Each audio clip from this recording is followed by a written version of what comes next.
Yeah. Hey. Don't touch me!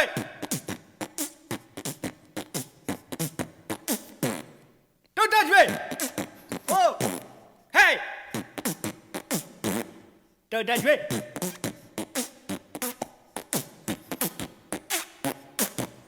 Hey!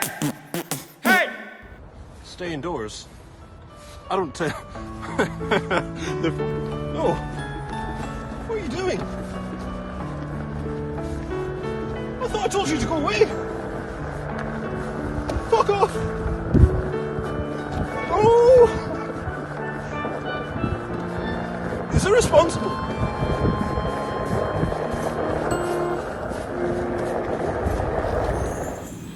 Wait, I don't want to spill my beer.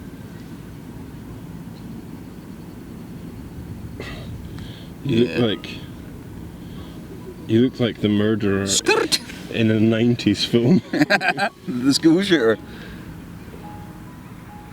No, you look like the kind of person who's just like always around and being like, "Hey Rebecca, I really like your post online," and she's like, "Shut up, Andrew. Nobody wants to speak to you. You're gonna die." This could be a joke that in a couple of weeks' time could be considered extremely bad taste. Yeah, sure. Hey Pete, you got the virus. I'm not talking about the HIV, I'm talking about the COVID. I don't think I have the virus. You know, and I think my only take on this fucking disease is that the name is whack. It's like, you know, it's just not very good. So I'm thinking, you know, if I was to name COVID-19, I'd call it Chinese disease, because that rhymes. That's my take on it. That's an original take. Hot take. Hot take. Hot Mike. Hot Mike. A hot Carl. A hot Carl. Do you remember that? Yeah. What is a hot Carl? Well, it was in the Viz dictionary as I think it was defined as like a sex act so unspeakable we won't print it. And I'm not sure if I was ever to find out what it was. I remember you told me it was just because there was Carl from Lost, and you were all saying, "Carl! Hot Carl!" made an appearance this episode. And he was just like, he was Alex Rousseau's... Who the fuck was Carl? Her boyfriend? Her boyfriend Yeah. was Carl. And you were like, "Hot Carl!" And then I think I searched Hot Carl, and it meant taking a shit in somebody's chest and rubbing it in. No, that was there was a name for that. I can't remember what that was called though. Cleveland Steamer. That's what that was, yeah. Maybe it's just one of these things that gets lost in... I love these like... Gets lost in translation. Bang. I love these like improbable like sex acts that people talk about in high school. Like, you know, why would you ever do that? Like a Cleveland Steamer. Like, you know, who could enjoy that? Have you seen any craziness? Any Cov craziness? No, it's really weird, the whole situation right now. So we went to the pub last night and it was dead, apart from us and like the two, like, I guess, big time drinkers of that area. Who, you know, so which bar? Bennett's? Yeah, Bennett's and Morningside, which is like a bar I usually like, and it's usually pretty busy, like in the evening. It's got like the, you know, the older crowd who come in for a couple of whiskeys and then go back home type thing. Yeah. It's usually got a lot of them, but yesterday it didn't. So we sat there and Nathan had tarot cards and we were just fucking about with them. That was it was nice.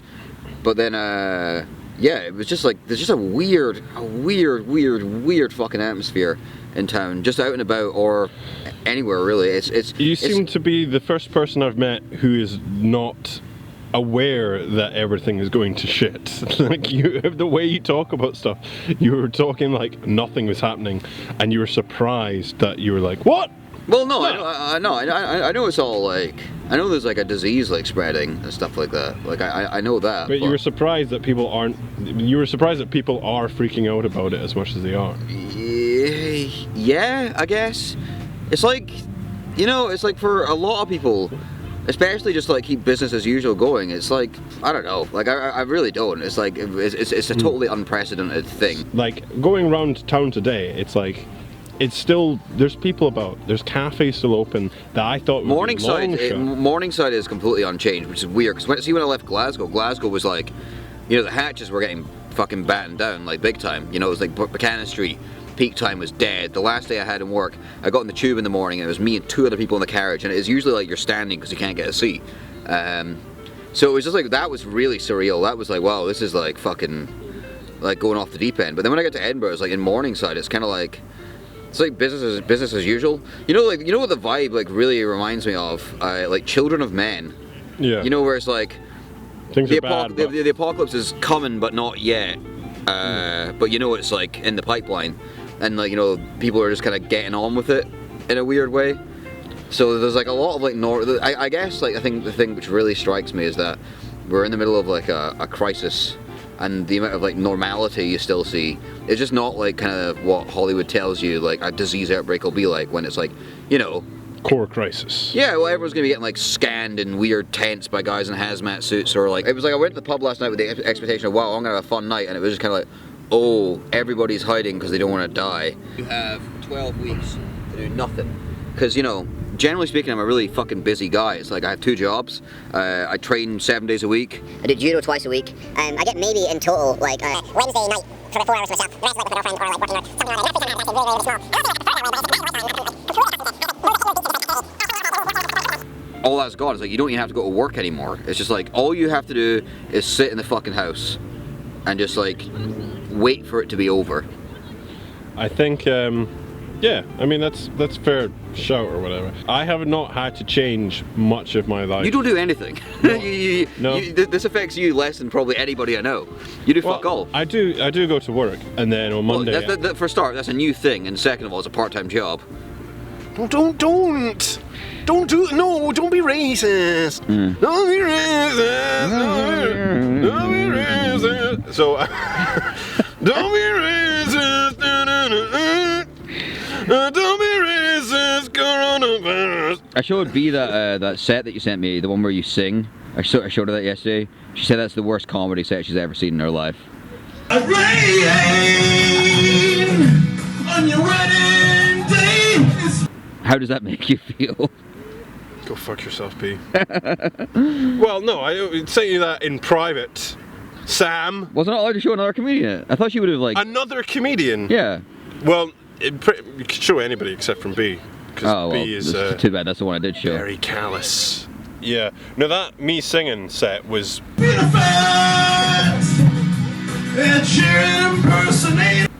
Honestly, very horrible. But Why did you think the singing was a good idea? Oh, because I did it the week before and it was amazing. It was incredible. What was amazing about it? Like, I don't see how it adds anything to the comedy. I was like, I mean, you know, I've only done it. You asked me about it, and I've only done it twice. I mean, I enjoyed it insofar like it was like kind of Schadenfreude. It was like I was like cringing so hard and like pissing myself laughing watching it. Watching you get your dick out on stage would have been less embarrassing. Oh yeah, well, I was trying new stuff. Yeah, I think going forward you should not do the singing thing again. Your jokes are actually pretty good. The only joke that you do consistently that I really hate is the fat Ed Sheeran impersonator joke. I think that joke sucks. Well, I explained this to somebody who gave me like a tip to like rework that joke. Yeah. And I was like, I hate that joke, and they were like, yeah, we're not really restricted to stuff that we like doing. We're unfortunately stuck to doing stuff that works.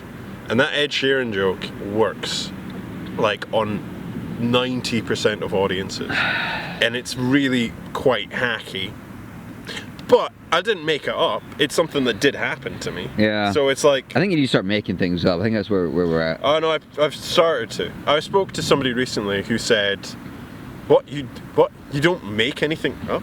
I remember how shortchanged I felt when I like saw like a stand-up comedian like do his act, and then like I saw them like on TV in a different like set do the same bit, and I was like, what? He wasn't just making that up. And you're like, ah, Yeah. ah, oh, it's a little dog. Oh, hello. It's a little dog come to see me. Ah, ah. So this dog, Hey, buddy. watch your beer. It might knock the fuck over. Hello. Hey, little dog. It's my dog now. Every time a dog touches me, I feel like it's just pissed on me like a little bit, just. Yeah, I know what These you gloves mean. are fun props. I hate them. I'm gonna touch your pussy I feel like I'm weird. Yeah. in a surgical way. I feel like fucking what's the guy in Super Smash Brothers, Mr. Hand or whatever. Master hand. Yeah. Is it? What's it? Gun. Yeah. Well, Sam, I'm a bad comedian, and You're not. You're actually a pretty good comedian. I just don't think you. I think you know you got to try things, right? And you're Yeah, gonna that's the whole point you're of gonna have your mirth. hits and misses. the whole point of mirth is trying new stuff, and I tried it, and I don't think people liked it. Promise me you'll never sing again. I want to do a live stream where I'm singing. Yeah, I'll just be like Danny Murphy being like, fuck's sake, Pete, and that'll be it. Yeah. Fuck's sake, man. Yeah.